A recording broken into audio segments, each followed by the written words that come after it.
Hi partner, welcome to our channel Learn and Rise with Alsodesa. But distribution of formula 2026ல ஒரு question கேட்டிருக்காங்க. அது எவ்வளவு ஈஸியா இருக்குன்னு கொஞ்சம் பாரு. That is ring Mr. Ringu Mrs. Pinky முக்கியமான word. Their partners. Okay. On the above date the firm was dissolved. Okay, என்ன ஆன்சர் கொடுக்கணுமா? Prepare realisation account. Realisation account work out பண்ணணும். அப்ப ரியலைசேஷன் அக்கவுண்ட் ஒர்க் அவுட் பண்ணனா first step என்ன? Assets எல்லாத்தையும் அப்படியே ரியலைசேஷன்ல debit எழுதிட வேண்டியது. அது என்ன அசெட்னா இருக்கு பாரு. கேஷ் அட் பேங்க் இதை விட்டுறணும். ஏன்னா அது பேலன்ஸ் நம்ம அக்கவுண்ட் போடணும். மற்ற ஸ்டாக், இன்வெஸ்ட்மெண்ட், டெட்டார்ஸ், பில்டிங் எல்லாத்தையுமே மாற்ற வேண்டியது. இதுல முக்கியமானது டெட்டார்ஸ் ஃபுல் வேல்யூவை டெபிட் எழுதணும். ப்ரொவிஷனை தனியா ரியலைசேஷன்ல கிரெடிட்ல எழுதிடணும். இது முக்கியமானது. இது ஃபர்ஸ்ட் ஸ்டெப். இப்ப இந்த ஸ்டெப் படி கரெக்டா எழுதுவோம். அப்ப அசெட்ஸ் எல்லாம் 4,40,000 ப்ரொவிஷன் ஃபார் டவுட் டெட்ஸ் தனியா காட்டிடுறோம். ஏன்னா அது நம்ம கிரியேட் பண்ண ப்ராஃபிட். செகண்ட் ஸ்டெப் என்ன? லைபிலிட்டிஸ். லைபிலிட்டிஸ்ல அவுட் சைடர்ஸ் லைபிலிட்டிஸ் எல்லாத்தையும் அங்க டிரான்ஸ்ஃபர் பண்ணணும். இதுல எதெல்லாம் இருப்பாரு? Creditors, Mrs Pinky's loan. Mister Pinku தான் பார்ட்னரு, மிஸ்ஸஸ் பிங்குங்கிறது outsider. Pinky's husband, Mrs Pinky ரெண்டே மாத்திராத. மிஸ்ஸஸ் பிங்கி அப்ப பிங்கிஸ் ஹஸ்பண்ட் இதுவும் தேர்ட் பார்ட்டிஸ்ல வந்து. இன்வெஸ்ட்மெண்ட் பிளக்சுவேஷன் ஃபண்ட பொறுத்தளவுல இன்வெஸ்ட்மெண்ட் இங்க டிரான்ஸ்ஃபர் பண்ணிட்டதுனால இன்வெஸ்ட்மெண்ட் பிளக்சுவேஷன் ஃபண்டையும் அங்க மாத்திர வேண்டியது. ஜெனரல் ரிசர்வ் பார்ட்னர்ஸுக்கு கேபிட்டல் அக்கவுண்ட்டுக்கு ரேஷியோ எப்படி பிரிச்சு கொடுத்துட வேண்டியது. அப்போ இது நாலுமே அப்படியே ரியலைசேஷன் அக்கவுண்ட்ல கிரெடிட் சைட்ல. லைபிலிட்டிஸ் 1,48,000 கிரெடிட்ல எழுதியாச்சு. தேர்ட் ஸ்டெப் என்ன?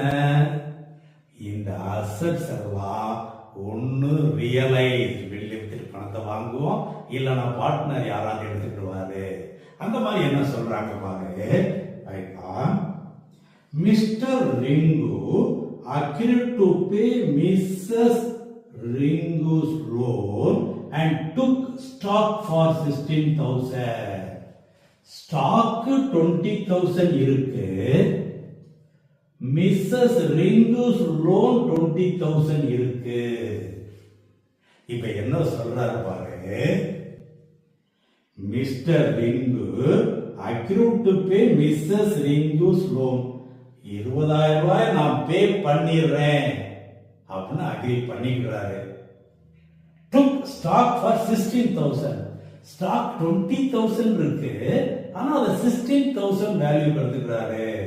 அப்ப அது 20,000 ரூபாய், இது 16,000 ரூபாய்.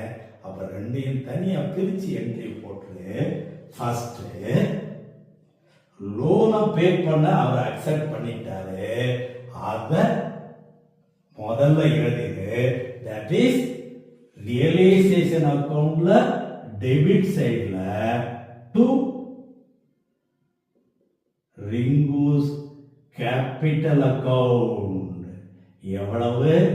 20,000 லோன அவர் அக்செப்ட் பண்ணதுக்கு அடுத்து என்ன செய்யறாரு? அசெட் ஸ்டாக்கை எடுத்துக்கிறாரு. அத கிரெடிட் சைடுல அதுவும் அதேதான். ரிங்குஸ் கேபிட்டல் அக்கவுண்ட் என்ன ரேட்டுக்கு எடுத்துக்கிட்டாரு? 16,000க்கு எடுத்துக்கிட்டாரு.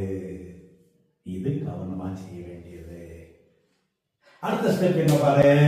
That is missus Pinky took half of the investment. Investment எவ்வளவு இருக்கு? 30,000 இருக்குது. அதுல half எவ்வளவு? 15,000. அதை என்ன ரேட்டுக்கு எடுத்துக்கிறாராம் at 10% less. அப்ப இதுல 1500 ரூபா 10% அதை கழிச்சு 13500 எடுத்துக்கிறாரு 50%. அப்ப இதுவும் நமக்கு ரியலைசேஷன்ல கிரெடிட். அடுத்த பாரு, debtors realized 44,000, building realized 4 lakh. இன்வெஸ்ட்மெண்ட்ல பாதி அவர் எடுத்துக்கிட்டாரு. debtors realized, building realized. இன்வெஸ்ட்மெண்ட்ல பாதி தான் அவர் எடுத்திருக்கிறாரு. மீதி என்னாச்சு? அடுத்த பாரு,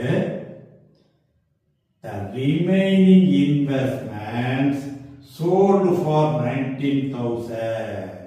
அப்ப realized debtors 44,000, building 4 lakh, investment 19,000. இது மூணுமே ரியலைசேஷனுக்கு இன்கம் கிரெடிட்ல எழுதிட வேண்டியது.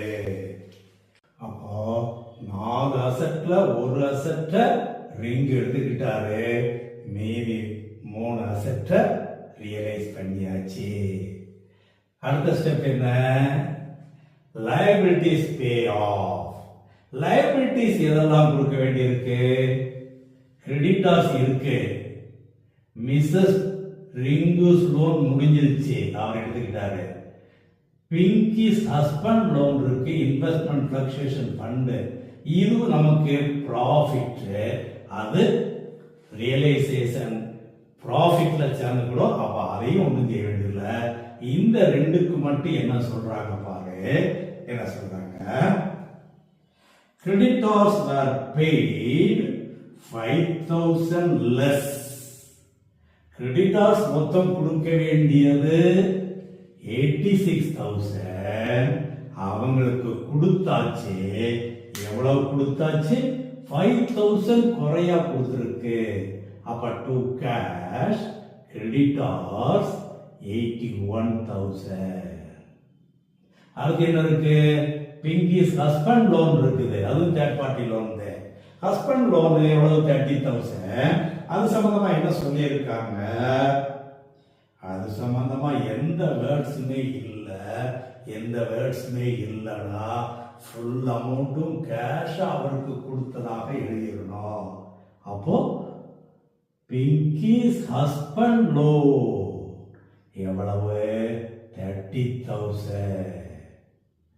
1,11,000 தேர்ட் பார்ட்டிஸ் லோன் முடிஞ்சிருச்சு. அடுத்த ஸ்டெப் என்ன? மற்ற பர்டிகுலர்ஸ் ஏதாவது இருக்கா? மற்ற பர்டிகுலர்ஸ் என்ன சொல்றாங்க பாரு, எல்லாம் முடிஞ்சிருச்சு. and old furniture not recorded in the books, புக்ஸ்ல எழுதாதது, taken over by Mrs. Pinky. Mrs. Pinky partner 18,000 எடுத்துக்கிட்டாரு. அப்ப அவர் ரிசீவர் கேபிட்டல் அக்கவுண்ட்ல டெபிட், இங்க credit by Mrs. Pinky's capital. எவ்வளவுக்கு எடுத்துக்கிட்டாரு? 18,000 எடுத்துக்கிட்டாரு. இப்ப எல்லாம் சரியா என்ட்ரி பண்ணியாச்சா? இன்னொரு பாயிண்ட் இருக்கு. Realisation expenses amounted to 6,000. சிம்பிளா கொடுத்துறாங்க. ரியலைசேஷன் எக்ஸ்பென்சஸ், ரியலைசேஷன் எக்ஸ்பென்சஸ்னாலே debit to cash, that is realization expenses, that is 6,000. இப்ப டெபிட் எக்ஸஸ் ஆ கிரெடிட் எக்ஸஸ் ஆ பாப்போமா? Yes, come on. இப்ப டோட்டல் பார்த்தோம்னா கிரெடிட் 6,63,500 வருது. டெபிட்ல உள்ள மைனஸ் பண்ணோம்னா 86,500 credit excess, that is gain. Gain transferred to capitals accounts of partners in their ratio. அவ்வளவுதான், கணக்கு முடிச்சிட வேண்டியது. இப்போ போல் கொஸ்டின் ஈஸியா இருக்கா? கொஞ்சம் அந்த பாயிண்ட்ஸ் எல்லாத்தையுமே கிளியர் பார்த்தீங்கன்னா முடிஞ்சு வச்சு. கோல்டன் பாயிண்ட்ஸ்னு ஒரு 8 பாயிண்ட்ஸ் போட்டிருக்கிறான், ஒரு 2 எக்ஸாம்பிள் கொடுத்துருக்குறேன், எல்லாத்தையும் ஒரு கோ த்ரூ பண்ணின்னு சொன்னால் கணக்கு ஈஸியாக முடிச்சிடலாம். டிஸ்ட்ரிபியூஷனில் ஃபுல் மார்க் ஸ்கோர் பண்ணலாமா? Okay, I like you partner.